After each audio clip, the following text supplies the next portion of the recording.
بسم الله الرحمن الرحيم. الحمد لله رب العالمين، والصلاة والسلام على رسول الله وعلى آله وأصحابه أجمعين، وبعد. الله الرحمن الرحيم.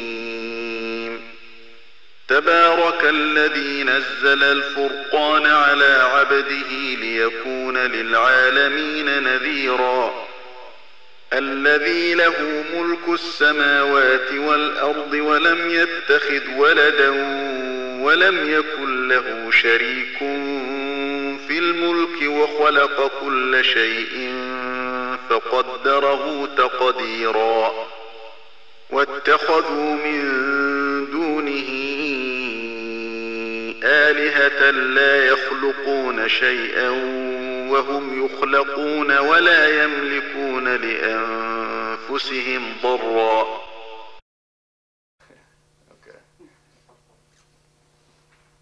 Well, as we can see, though, the universal sin, or the only thing universal about God's law, is heaven for those who keep the law and hellfire for those who don't. Can I get 6 or 5? The teaching of this universal sin paved the way for all the things that separate our faiths. Jesus Christ, peace and blessing be upon him, teaches us that the only way to heaven is in works as well as faith. Blessing of paradise is acquired through earning it, and not from a messenger taking the burden off of us. Jesus Christ, peace and blessing be upon him, said, "Pick up your cross and follow me." This does not mean everybody should get whipped up Calvary Hill, but rather this means that everybody should accept the responsibility and strive in the way of the examples given to us by the messengers of Almighty God.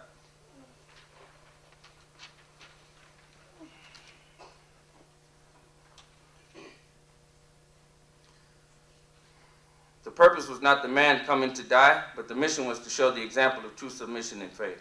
In Isaiah 48:18, Almighty God says, "Thou hast hearkened to my commandments and had thy peace as a river and thy righteousness as the waves of the sea." In Luke 22:36 through 37, Jesus Christ, peace and blessing be upon him, was gathering weapons to defend the message, showing again that the mission was the message and not his death, until God showed to him that the best way to reveal the message was in the appearance of his execution. This is why today, too, that most people don't get the message loud and clear until a near-death experience or they lose a loved one. And only then do they want to get to know or fear God. The crucifixion of Jesus Christ, peace and blessing be upon him, is one of the biggest gaps in the connection between us children of God.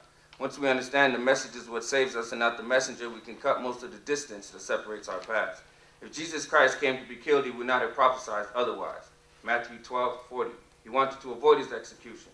If being killed was his only purpose, it would make no sense praying to Almighty God as if he knew nothing about it.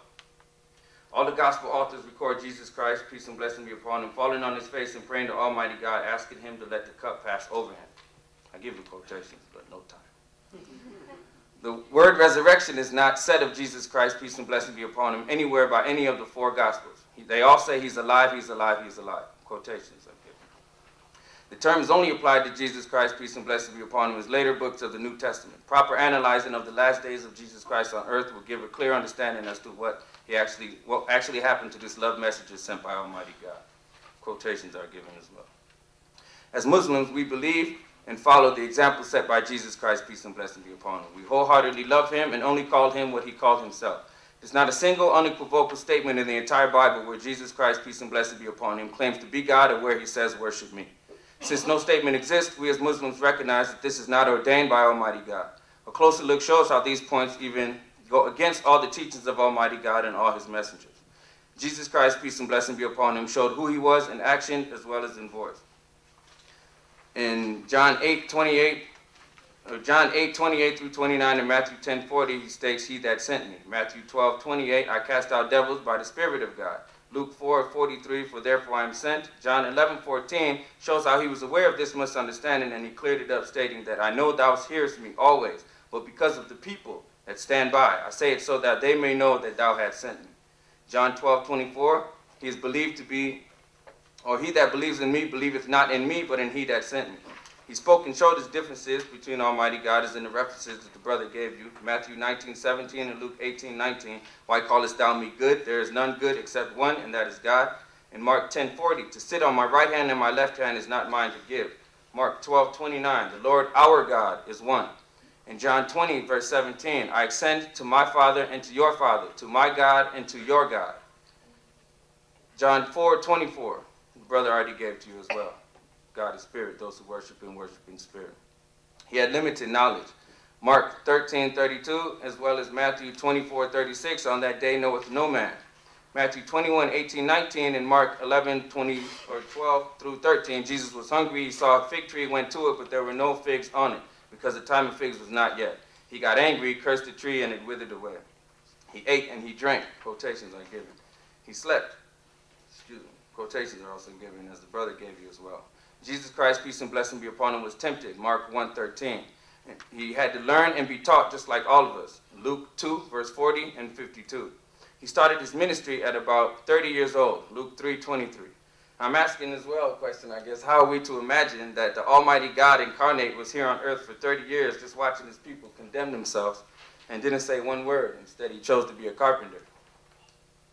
Jesus, peace and blessing be upon him, was called the prophet of Nazareth by the people who knew him.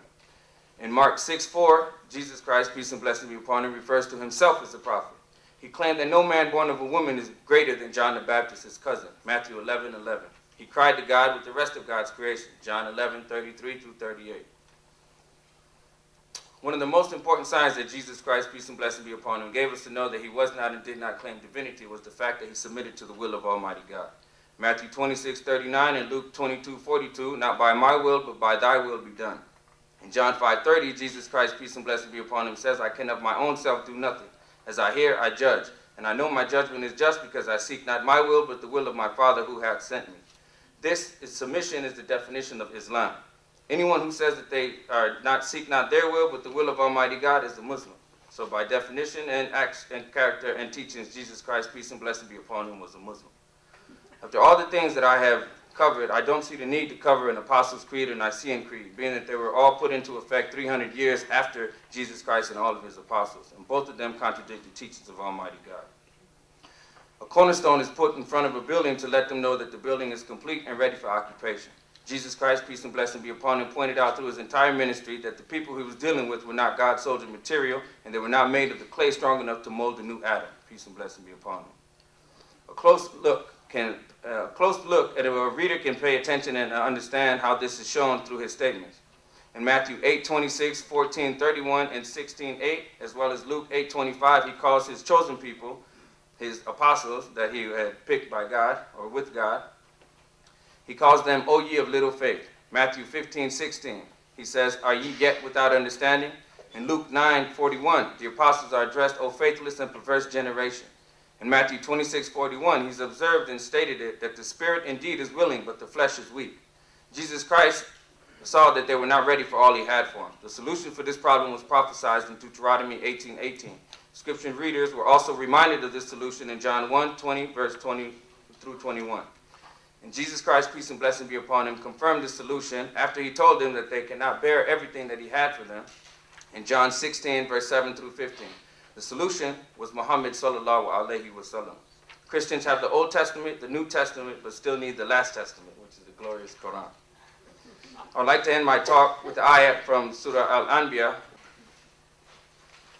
أعوذ بالله من الشيطان الرجيم بل نصدق بالحق على الباطل فيدمغه فإذا هو زاهق ولكم الويل مما تصفون.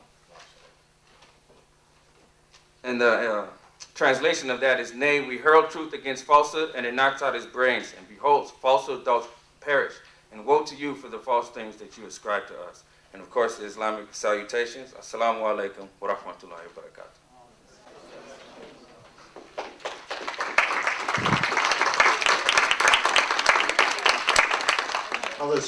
بسم الله الرحمن الرحيم الحمد لله رب العالمين والصلاة والسلام على رسول الله وعلى آله وأصحابه